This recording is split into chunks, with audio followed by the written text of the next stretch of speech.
Welcome to football alchemist. അങ്ങനെ finally Florian Wirtz to Liverpool എന്നുള്ള ഡീലിന് കൺഫർമേഷൻ വന്നിരിക്കുകയാണ്.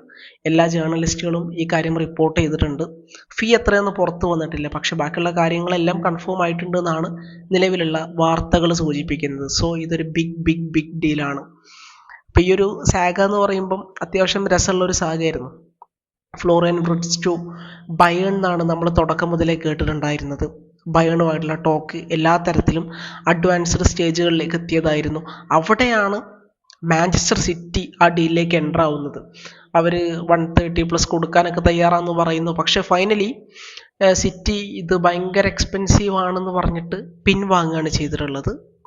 ശരിക്കും പറഞ്ഞു കഴിഞ്ഞാൽ ഫ്ലോറിയൻ വിർട്സ് അവിടെ സിറ്റിനെ റിജക്റ്റ് ചെയ്തിട്ടുണ്ട് എന്നുള്ളതാണ് സത്യം. അങ്ങനെ സിറ്റി ആ പിക്ചറിൽ നിന്ന് ഔട്ടായി. പിന്നെ ഉണ്ടായിരുന്നത് ലിവർപൂളും ബയേണുമാണ്. അത് തന്നെ എല്ലാവരും ടോപ്പ് പ്രയോറിറ്റി ലിസ്റ്റിൽ, അതായത് എങ്ങോട്ട് റെഡ്സ് പോകുന്നുള്ളതിൽ നമ്മളൊക്കെ വിചാരിച്ചിട്ടുണ്ടായിരുന്നു ഫൈനലി ബയേണിലേക്ക് പോകുന്നതാണ്. പക്ഷേ അതിൻ്റെ ഇടയിൽ ഞെട്ടിച്ചുകൊണ്ട് ആ ഒരു ലാസ്റ്റ് ലാപ്പിൽ ലിവർപൂൾ മുന്നിലോട്ട് കയറുകയാണ്. ആ ഡീല് അവർ കൈക്കലാക്കുകയാണ്. ലിവർപൂൾ ഹിസ്റ്ററിയിൽ തന്നെ ഏറ്റവും വലിയ ഡീലാണിതെന്നാണ് ഞാൻ മനസ്സിലാക്കുന്നത്. സോ ലിവർപൂൾ ഫാൻസൊക്കെ ഭയങ്കര ഹാപ്പി ആയിരിക്കും. ഇപ്പോൾ നമ്മളെപ്പോഴും പറയാറുണ്ട് ഈ FSG പൈസ മുടക്കുന്നതിൽ എപ്പോഴും പിശുക്കന്മാരാണ്. അപ്പോൾ ഞാൻ അതിനെക്കുറിച്ച് തന്നെ ഒരു വീഡിയോ ചെയ്തിട്ടുണ്ട്. അപ്പോൾ അത് കണ്ടിട്ട് കുറേ ലിവർപൂൾ ഫാൻസൊക്കെ മെസ്സേജ് അയച്ചിട്ടുണ്ടായിരുന്നു, ബ്രോ പറഞ്ഞ കറക്റ്റാണ് അങ്ങനെ ഇങ്ങനെ എന്നൊക്കെ.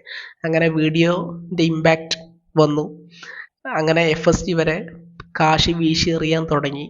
100 മില്യൺ പ്ലസ് എന്തായാലും അവർ റെഡ്സിന് വേണ്ടി കൊടുക്കുന്നുണ്ടാവും. അങ്ങനെ 100 മില്യൺ പ്ലസ് ഒക്കെ FSG മാർക്കറ്റിലേക്ക് ഇറക്കി തുടങ്ങി എന്നുള്ളതാണ്. So that's great. പൈസ ഇങ്ങനെ എപ്പോഴും പൂട്ടി വെക്കാനുള്ള സംഗതിയല്ലല്ലോ, വീശേണ്ട സമയത്ത് വീശ തന്നെ വേണം.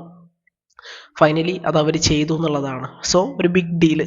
അപ്പം ഈ ഡീലിൽ വലിയ ക്രെഡിറ്റ് കൊടുക്കേണ്ട മനുഷ്യൻ എന്ന് പറയുന്നത് ലിവർപൂളിന്റെ സ്പോർട്ടിംഗ് ഡയറക്ടർ. ആൾ മുമ്പ് ബോൺമൗത്തിൽ വർക്ക് ചെയ്തിട്ടുള്ള ആളാണ്, ഏകദേശം 10 വർഷത്തോളം. ബോൺമൗത്തിൽ ഇപ്പം നമ്മൾ കാണുന്ന ഒരു സൂപ്പർ സ്ക്വാഡ് അവിടെ ഉണ്ടാക്കി കൊടുത്തിട്ടുള്ള മനുഷ്യൻ ശരിക്കും പറഞ്ഞാൽ മൈക്കിൾ എഡ്വേർഡ്സാണ്. അദ്ദേഹം വരുന്നു. അദ്ദേഹമാണ് അവിടെ ആർനെ സ്ലോട്ടിനെ കൊണ്ടുവരുന്നത്. റൂബൻ അമോറിം അടക്കമുള്ള മൾട്ടിപ്പിൾ ഓപ്ഷൻസ് അവിടെ ഉണ്ടായിരുന്നെങ്കിൽ പോലും ആർനെ സ്ലോട്ടിനെ കറക്റ്റ് പിക്ക് ചെയ്ത് കൊണ്ടുവരുന്നത് ആരാണ്? മൈക്കിൾ എഡ്വേർഡ്സ് ആണ്. അവിടെ ക്രെഡിറ്റ് കൊടുക്കേണ്ടത് മൈക്കിൾ എഡ്വേർഡ്സിനാണ്. പിന്നീട് മാമർ ഷാവിലിനെ സൈൻ ചെയ്യുന്നുണ്ട്. ഈ ഒരു വിൻഡോയിലേക്ക് വരുന്ന സമയത്ത് അവർ സെലനെ എക്സ്റ്റെൻഡ് ചെയ്യുന്നുണ്ട്, വാൻഡൈക്കിനെ എക്സ്റ്റെൻഡ് ചെയ്യുന്നുണ്ട്, ബ്രാഡ്ലിനെ അവർക്ക് എക്സ്റ്റെൻഡ് ചെയ്യാൻ വേണ്ടി കഴിഞ്ഞു. ആൻഡ് വെറും 35 to 40 മില്യൺ എന്നുള്ള ആ ഒരു റേഞ്ചിൽ അവർക്ക് ഫ്രിംഗ്പോങ്ങിനെ കൊണ്ടുവരാൻ വേണ്ടി കഴിഞ്ഞു. ആൻഡ് ഫൈനലി ഒരു ബിഗ് സൈനിങ്, ഒരു സൂപ്പർ സ്റ്റാർ സൈനിങ് എന്നൊക്കെ പറയുന്ന പോലെ, ഒരു മാർക്കി സൈനിങ് എന്നൊക്കെ പറയുന്ന പോലെ ഫ്ലോറിയൻ വിർട്സിനെ അവർക്ക് കൊണ്ടുവരാൻ വേണ്ടി കഴിഞ്ഞു. ലോങ് ടേമിൽ ഫ്ലോറിയൻ വിർട്സ് ലിവർപൂളിൽ തകർക്കും. കാരണം അത്രത്തോളം ക്വാളിറ്റി ആൾക്കുണ്ട്. ആളൊരു സൂപ്പർ മിഡ്ഫീൽഡറാണ്, സൂപ്പർ നമ്പർ 10 ആണ്. ആള് ഒരു റൂത്ത്ലെസ് ട്രിബ്ലർ എന്ന് പറഞ്ഞു കഴിഞ്ഞാൽ റൂത്ത്ലെസ് ട്രിബ്ലറാണ്. ലോ ബ്ലോക്കിനൊക്കെ തരിപ്പണാക്കാൻ പറ്റുന്ന പ്ലെയറാണ്. ടൈറ്റ് സ്പേസിലൊക്കെ ആൾ അടിപൊളിയാണ്. സൂപ്പറായിട്ട് ഗോൾ അടിക്കും, നല്ല രീതിക്ക് ആൾ അസിസ്റ്റ് കൊടുക്കും, നല്ല പാസറാണ്. അങ്ങനെ സർവ്വ ക്വാളിറ്റി ഉള്ളൊരു മനുഷ്യനാണ്. ഒരു പ്രോപ്പർ നമ്പർ 10 വേണ്ട, ഒരു മോഡേൺ ഡേ നമ്പർ 10 വേണ്ട എല്ലാ ക്വാളിറ്റി ഉള്ളൊരു മനുഷ്യനാണ് ശരിക്കും പറഞ്ഞു കഴിഞ്ഞാൽ ആര്? Florian Wirtz. സോ ഇനി മുതൽ നമ്മുടെ ആർനെ സ്ലോട്ടിൻ്റെ ടീമിലെ ക്രിയേറ്റിവിറ്റി ഡിപ്പാർട്ട്മെൻറ്റിൻ്റെ ഹെഡായിരിക്കും ആര്? Florian Wirtz. ആൾ അൾട്ടിമേറ്റ് ക്രിയേറ്റിവിറ്റി ഉള്ള ആളാണ്, സൂപ്പർ ക്രിയേറ്റീവ് പ്ലെയറാണ് വിർട്സ്. സോ ആള് ആർനെ സ്ലോട്ടിൻ്റെ സിസ്റ്റത്തിൽ തകർക്കും എന്നുള്ള കാര്യത്തിൽ സംശയമില്ല. ഇപ്പോൾ റീസെൻറ്റ് സീസണൊക്കെ എടുത്ത് നോക്കുമ്പോൾ വിർട്സിൻ്റെ പെർഫോമൻസ് ടോപ്പ് നോച്ചാണ്. ഇപ്പോഴും 21-22 വയസ്സേ ആയിട്ടുള്ളൂ. കഴിഞ്ഞ 2 സീസണിലും ആൾക്ക് ഗോളും അസിസ്റ്റും ഡബിൾ ഡിജിറ്റ് ഉണ്ട്. അതിന് മുമ്പത്തെ സീസണുകളിലൊക്കെ ഉണ്ട്.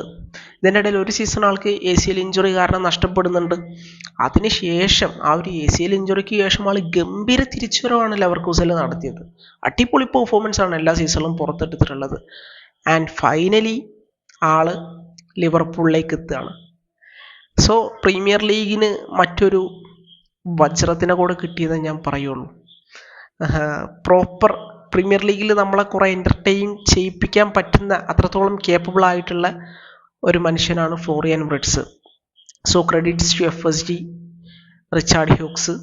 ഇപ്പം ഈ സിറ്റിനെ പോലത്തെ ബയണിനെ പോലത്തെ ക്ലബ്ബുകൾ ഉണ്ടായിട്ടും ഈ ഒരു പ്ലെയറെ കൺവിൻസ് ചെയ്യാൻ കഴിഞ്ഞു എന്നുള്ളതാണ് ആ ഒരു സ്പോർട്ടിംഗ് ടീമിൻ്റെ ഏറ്റവും വലിയ വിജയം. അതും ഈ പ്ലെയർ ടു സിറ്റി അഡ്വാൻസ്ഡ് സ്റ്റേജിലേക്ക് പോകുന്നത് നമ്മൾ കേട്ടിട്ടുണ്ടായിരുന്നു. അതേപോലെ തന്നെ ബയൺ ടു അഡ്വാൻസ്ഡ് സ്റ്റേജ് നമ്മൾ കേട്ടിട്ടുണ്ടായിരുന്നു. അവിടെ നിന്നൊക്കെ ലേറ്റായിട്ട് ഈ ഒരു ഡീലിലേക്ക് എൻ്റർ ആയിട്ട് പോലും ലിവർപൂളിന് ഈ ഡീൽ ഗ്രാബ് ചെയ്യാൻ പറ്റി എന്നുള്ളതാണ്. So that's great. അങ്ങനെ ഫുട്ബോൾ ലോകത്തെ ഞെട്ടിച്ചുകൊണ്ട് ബയണിലേക്ക് പോകുന്നു വിചാരിച്ചെടുത്തുനിന്ന് ഞെട്ടിച്ചുകൊണ്ട് ലിവർപൂള് ഈ ഒരു ഡീല് കരസ്ഥമാക്കി. സോ അതാണ്. ഇനി നോക്കാം ആള് എങ്ങനെയായിരിക്കും നമ്മുടെ സ്ലോട്ടിൻ്റെ സിസ്റ്റത്തിൽ കളിക്കുക. അപ്പോൾ ഇവിടെ ലിവർപൂൾ കാണിക്കുന്നത് പ്രോപ്പർ ചാമ്പ്യൻ മെൻറ്റാലിറ്റി തന്നെയാണ് സ്പോർട്ടിംഗ് സൈഡും കാണിക്കുന്നത്.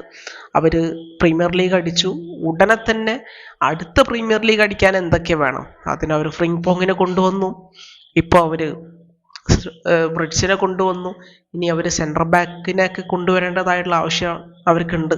സോ സൈനിങ്സ് നിർത്താനായിട്ടില്ല, ഇനിയും കീ ആയിട്ടുള്ള സൈനിങ്സ് വരേണ്ടതായിട്ടുണ്ട്. അതാണ്. അപ്പോൾ നിങ്ങളുടെ ഒപ്പീനിയൻസ് കാര്യങ്ങളൊക്കെ എന്തായാലും കമൻറ്റ് സെക്ഷനിൽ പറയാം. മറ്റൊരു വീഡിയോ വീണ്ടും കാണാം. Thank you.